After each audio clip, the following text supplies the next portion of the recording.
Muy buenas noches, les saludamos en el día 28 de julio de 2020. Estamos iniciando Hechos Emisión Estelar. Hay mucha información que usted debe conocer y lo puede hacer aquí en esta emisión.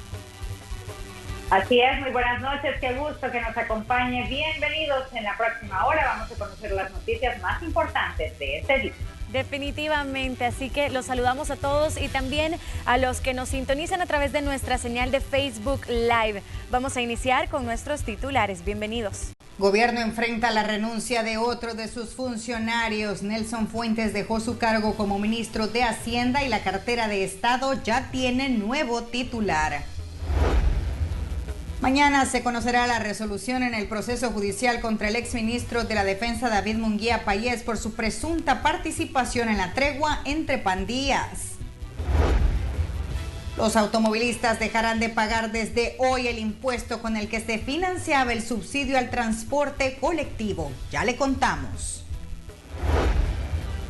Costa Rica da un importante paso en la búsqueda de un medicamento contra el COVID-19. El gobierno de esa nación reveló detalles sobre los resultados de pruebas realizadas con anticuerpos de caballo.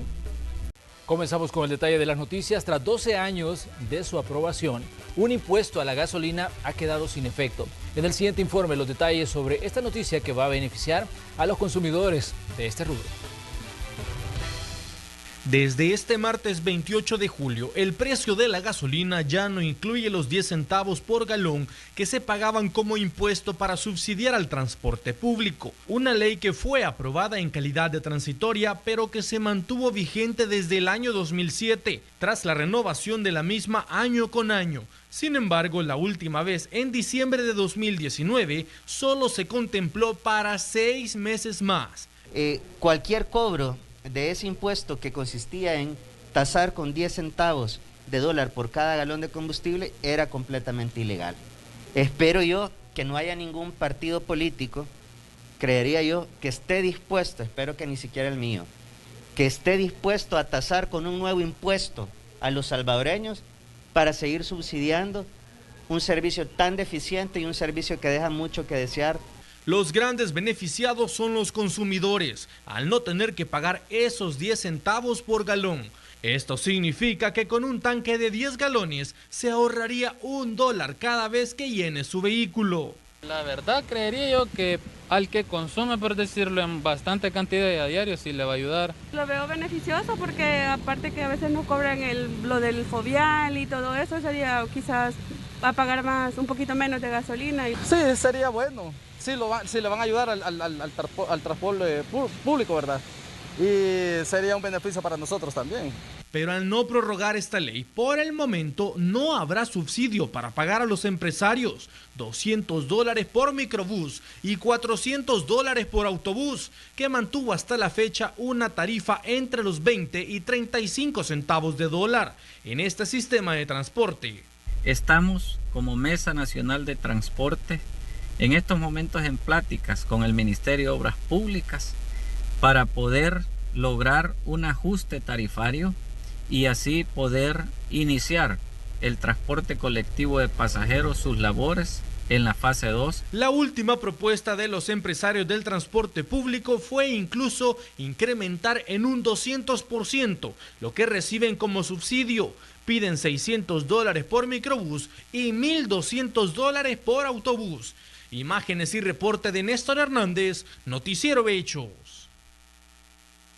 Y bien, respecto a este tema, a continuación vamos a conocer los impuestos que se pagan por cada galón de combustible. Tenemos el 13% del IVA, además de los 20 centavos de fobial, como ya conocemos, también 16 centavos del impuesto de guerra y el 1% de impuesto especial cuando el barril de petróleo baja de los $50 y los 10 centavos que se dejarán de pagar a partir de este día.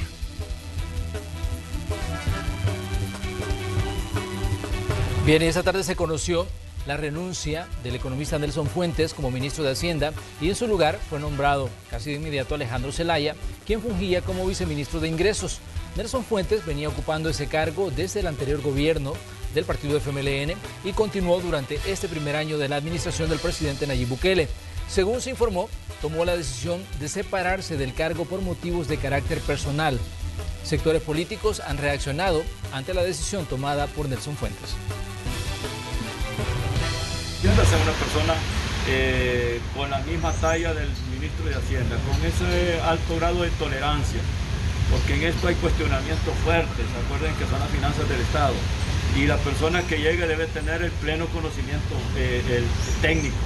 Lamentable porque es de los pocos técnicos, de las pocas gentes capaces que hay dentro de todo el gabinete de gobierno. Yo creo que el ministro de Hacienda ya no podía soportar la serie de cosas, de ilegalidades y arbitrariedades que se estaban cometiendo.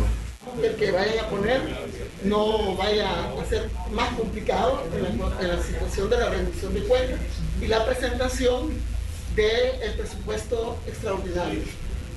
Él ha argumentado situaciones personales, habrá que respetar su postura y no creo que haya diferencias entre él y el presidente como se ha querido pretender, más creo que esto es algo que puede pasar, hoy pasa con él, mañana puede pasar con otro ministro. Y este día también fue juramentado Gustavo Villatoro como nuevo superintendente del sistema financiero.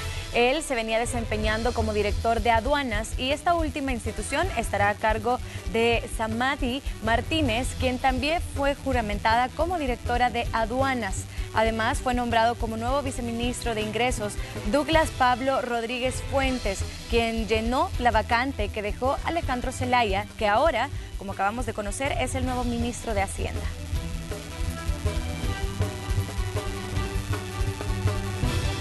Personas ingresaron a un centro escolar en el municipio de Ilopango y hurtaron material didáctico. Este robo sería el segundo que ocurre en un mes en ese municipio.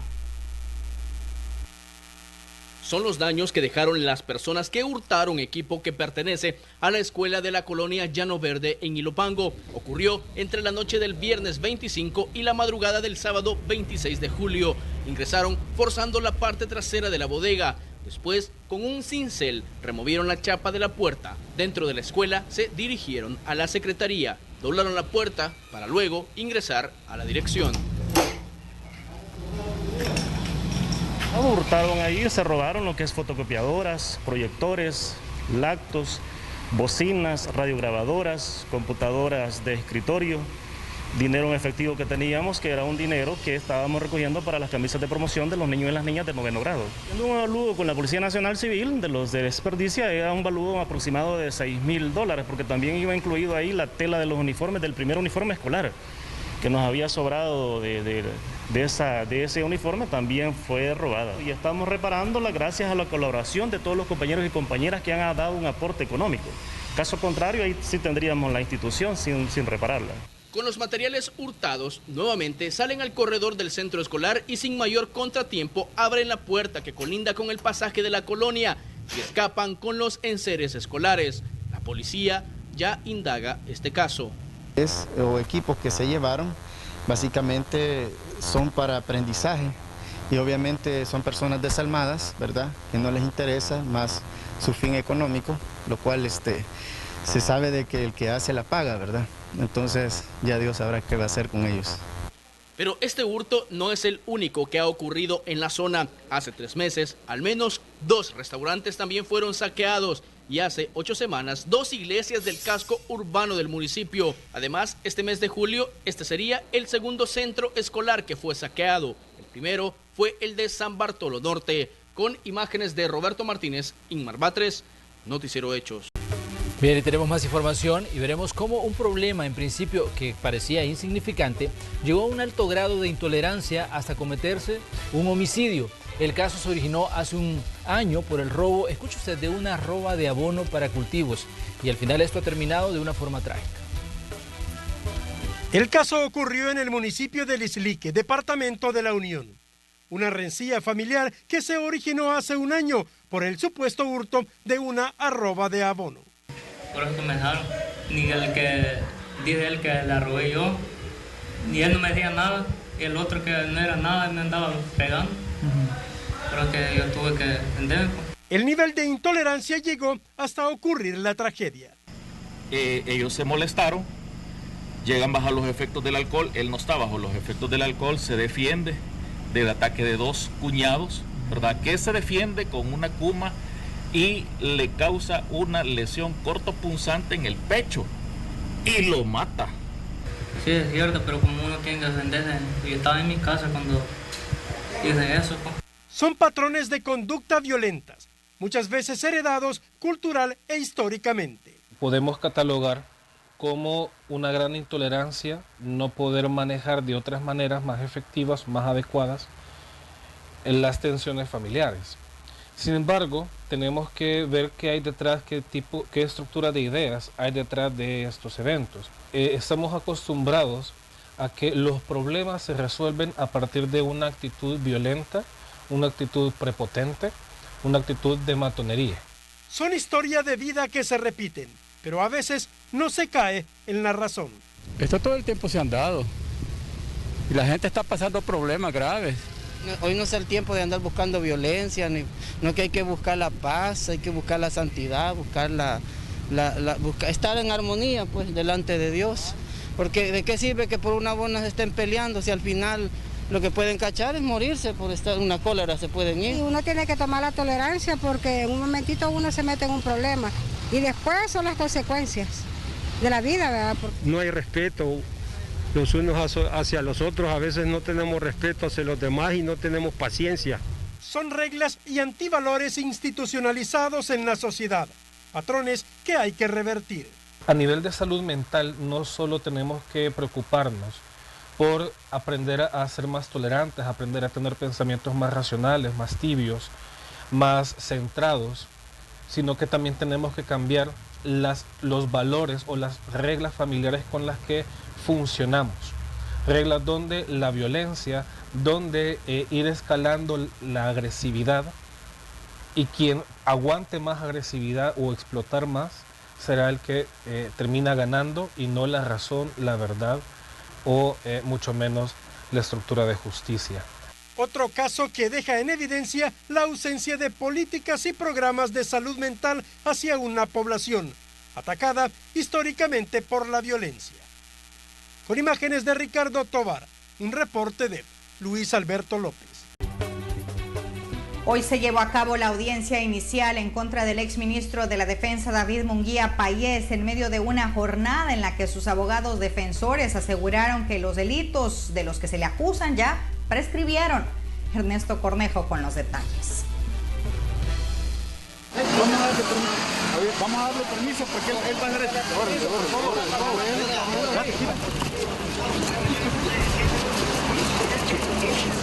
Con un alto dispositivo de seguridad, el exministro de la Defensa, David Munguía Payés, fue llevado al Centro Judicial Isidro Menéndez para comparecer por los supuestos delitos de agrupaciones ilícitas, actos arbitrarios, incumplimiento de deberes, todo en el marco de la tregua entre pandillas. De acuerdo a las autoridades fiscales, se beneficiaron a líderes de pandillas. De igual manera, se les autorizó al menos 41 fiestas al interior de los centros penales. Además, el ingreso de artículos como televisores, aparatos de sonido y teléfonos celulares. Acusaciones que desacreditó la defensa, ya que aseguran que algunos delitos por los cuales se les acusa ya prescribieron. De igual manera, Payés no tuvo conocimiento de lo sucedido. La imputación que están haciendo parece un poco fuera de contexto. ¿Cómo se imagina usted que el ministro de Seguridad Pública va a estar informado de todo lo que pasa en cada uno de los centros penales? Y para eso hay un director de centros penales. O sea, tengo informes donde ni siquiera en las novedades de los centros penales aparecen ese tipo de eventos, mucho menos va a estar autorizando. A él le están atribuyendo todas las cosas que han pasado en los centros penales, como que si tuviera conocimiento, por la única razón de ser el ministro de Seguridad Pública en ese momento. En el año 2012, cuando se dieron los cuestionamientos por la tregua entre pandillas, el gobierno de Mauricio Funes aseguró que solo eran facilitadores. A cambio de beneficio de las estructuras de pandillas, era reducir los hechos de violencia, como asesinatos. El expresidente también está siendo procesado porque se le considera uno de los impulsores de dicho acuerdo, pero la Fiscalía afirma que tiene pruebas documentales y que existen declaraciones de testigos criteriados que respaldan las acusaciones. A su vez, hay antecedentes de este caso, incluso exfuncionarios también ya han sido procesados. Dentro de la prueba testimonial contamos con 3 personas que se le ha brindado criterio de oportunidad, es decir, han participado en el cometimiento de los delitos que ahora nos estamos conociendo, en el cual han venido a desarrollar cuál fue la actividad específica del señor Munguía Payés, el cual consistió que propició, promovió, facilitó todos los actos que se desarrollaron dentro del mal denominado proceso de tregua. Se tiene previsto que este miércoles el juez determine si Munguía Payés debe de ir a prisión provisional, arresto domiciliar o bajo medidas sustitutivas. Con imágenes de Juan Castellano, este es un informe para Noticiero Hechos, de Ernesto Cornejo. Y en una resolución que dio a conocer ese día la Sala de lo Constitucional de la Corte Suprema de Justicia, escuche usted, declaró inconstitucional la elección de los magistrados de la Corte de Cuentas de la República debido a que la Asamblea, dijo la Corte, omitió documentar la no afiliación partidaria y tampoco justificó las competencias notorias de los funcionarios. Sin embargo, esto es lo que más llama la atención, las funcionarias seguirán en el cargo para el cual solamente les queda pues ya un mes para que finalicen su periodo y tampoco la resolución les prohíbe buscar la reelección y de hecho lo están haciendo. En este momento la Asamblea Legislativa se encuentra en pleno proceso de elección de los titulares de la Corte de Cuentas.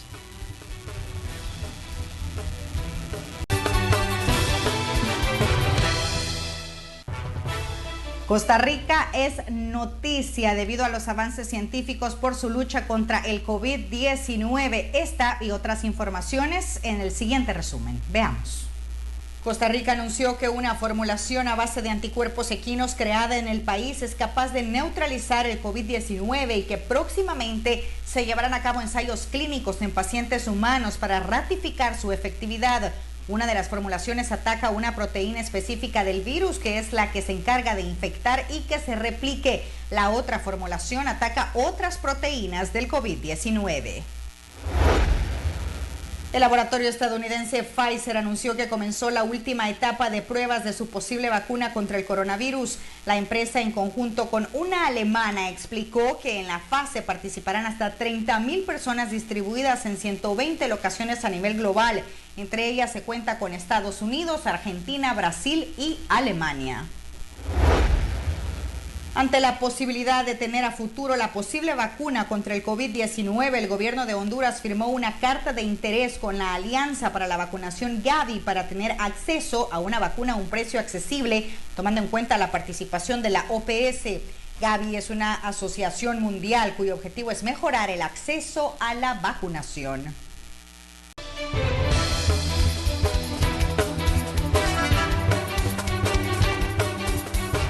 Agradecemos que ustedes permanezcan en sintonía de Noticiero Hechos. Vamos ahora a conocer el siguiente informe de Andalucía Directo, un medio de comunicación de España que dio a conocer que un grupo de médicos viene hacia El Salvador para incorporarse a la lucha contra el COVID-19. Bien, y ante el incremento de casos de esta enfermedad COVID-19, las autoridades del gobierno insisten en la necesidad de que se declare un periodo de cuarentena. El día de ayer se reportaron 411 nuevos casos en un solo día y tenemos un pico de 429 casos, el cual fue el día 24. La tendencia continúa en el incremento. Un panorama alarmante para el país. El registro en la curva de contagios de COVID-19 asciende significativamente a diario, por lo que las autoridades insisten en la necesidad de una cuarentena de hasta 21 días. A partir del día 15 en adelante disminuye la facilidad de transmisión de esta enfermedad y esa es la indicación del por qué una cuarentena debe tener esa cantidad de tiempo. Ahora, definitivamente eso es lo mínimo necesario para que una cuarentena pueda ser efectiva. Según los funcionarios, a diario se realizan más de 2.400 pruebas PCR entre el personal de salud y la población en general. Nosotros lo que estamos haciendo es tratar de cubrir el mayor espectro posible en la toma de la prueba y poder contener el crecimiento de los casos de coronavirus. El día de ayer se realizaron 2.498 pruebas. Cerca de la mitad de estas pruebas se realiza el personal de primera línea, el cual está distribuido en una agenda y un cronograma de actividades en el cual están las diferentes instituciones, los 31 hospitales que hoy por hoy forman la Red Nacional de Salud. El ministro de Salud además aseguró que la segunda fase del Hospital El Salvador lleva un avance del 96% y la tercera fase un 70%, por lo que esperan contar con las instalaciones a la brevedad posible. Con imágenes de Ever Ábalos, Carla Goches, Noticiero Hechos. También comentarles que la canciller Alexandra Hill ratificó un convenio con el embajador de Japón en el que se concretó un donativo de equipo médico valorado en $2.8 millones. Los insumos serán entregados al Ministerio de Salud para reforzar las áreas de cuidados intensivos y de imágenes médicas del Sistema Nacional de Salud. No es la excepción y Japón ha estado presente desde el primer día en que nosotros declaramos la emergencia del COVID-19 en nuestro país. Ahora ratificamos el convenio de cooperación que redunda en la donación de equipos e insumos que serán destinados a las áreas de cuidados intensivos y de imágenes médicas de todo el Sistema Nacional de Hospitales, valorados en $2.8 millones. Gracias, Japón. Bien, y ahora tenemos los siguientes casos de personas que están buscando donantes de plasma convaleciente. El primero es el de Wendy Cosme de Gutiérrez. Ella necesita donantes del tipo ORH positivo. El número al que usted puede contactarse es el 7696-1946. También tenemos el caso de Jaime Mauricio Córdoba, con el tipo de sangre que están buscando para él es ORH positivo. El número de contacto el 7940-3417. Seguimos, el paciente Romeo Silva, para él están buscando donante del tipo ARH positivo. El número de contacto 7888-0090. Continuamos, paciente Federico Colorado, el tipo de sangre ORH positivo, el número de contacto ahí lo tiene usted, es el 7039-5030. También se está buscando donantes para José Luis Sabla, él necesita donantes del tipo ORH positivo, el número de teléfono al que usted debe comunicarse es el 6008-1738.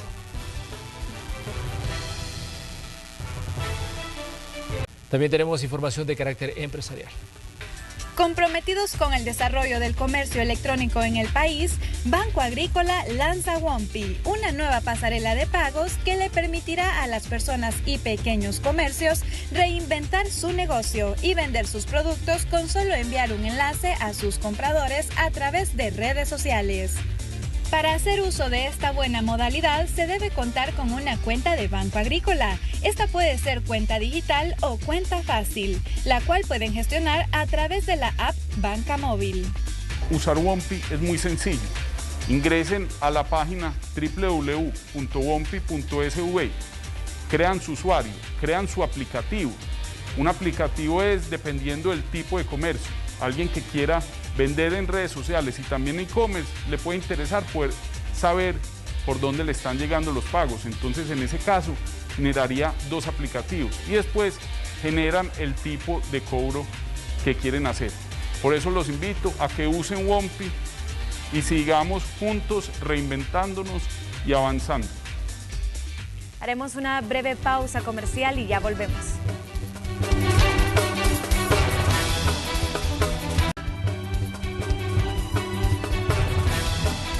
Y a esta hora tenemos una actualización sobre la situación del COVID-19 en Nicaragua. La periodista Daniela Rodríguez nos informa. Daniela, te escuchamos. El reporte brindado por las autoridades del Ministerio de Salud en Nicaragua detalla que en la semana del 21 al 28 de julio se han registrado 233 nuevos casos de coronavirus y 8 nuevos fallecimientos, para un total de 116 decesos por COVID-19 desde la detección del primer caso en el país. El reporte adjunta además que hasta la fecha se han recuperado 2.731 personas. Es todo lo que tengo que informar en torno a la actual situación de coronavirus en el país. Desde Managua, Nicaragua, les informó Daniela Rodríguez Morazán. Gracias, Daniela, por el reporte desde Nicaragua. Un resumen de otras noticias internacionales a continuación. En las regiones más pobres del planeta, el COVID está ocultando temporalmente otro problema, el hambre. Según datos de Naciones Unidas, en este primer año de pandemia morirán unos 10.000 niños más al mes por desnutrición. La ONU advirtió que si no se actúa para asegurar el acceso a los alimentos, se podría enfrentar una hambruna de proporciones bíblicas. El gobierno de Estados Unidos rechazará todas las nuevas solicitudes de amparo en el programa migratorio para jóvenes indocumentados DACA y dará una extensión de solo un año a los ahora incluidos, según informó un funcionario de la Casa Blanca. El gobierno tiene dudas significativas acerca de la legalidad de DACA y toma en cuenta las consecuencias negativas, según dijo el funcionario. La zona fronteriza entre Israel y el Líbano fue escenario de un tiroteo que desencadenó las alertas después que la milicia chiita libanesa Hezbollah amenazara con vengar la muerte de uno de sus miembros en un ataque atribuido a Israel. El ejército israelí aseguró haber frustrado un intento de infiltración de un comando terrorista de Hezbollah. Vamos nuevamente a una pausa comercial. Al volver traemos noticias del mundo del entretenimiento. En la plataforma de Spotify hay una artista que ha roto récords y es femenina. Ya volvemos.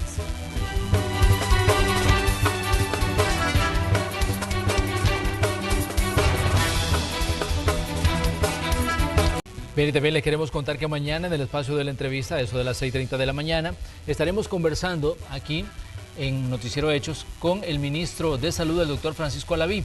¿Qué temas vamos a estar abordando? Por ejemplo, la colocación de estas cabinas para realizar la prueba PCR a personas que tienen dudas respecto a si podrían estar contagiadas de COVID-19. Además, vamos a hablar sobre una información que veíamos en este espacio, la llegada de médicos españoles y enfermeras, son 28 en total, que vienen a sumarse al trabajo en el Hospital El Salvador. Estos y otros temas los vamos a abordar como todos los días en el espacio de la entrevista de Hechos AM, 6:30 de la mañana. Están cordialmente invitados. Muchísimas gracias por habernos acompañado. Es todo. Buenas noches. Así es, les deseamos que descansen. Mañana estaremos aquí nuevamente con más noticias. Los esperamos, 8 de la noche. Bendiciones.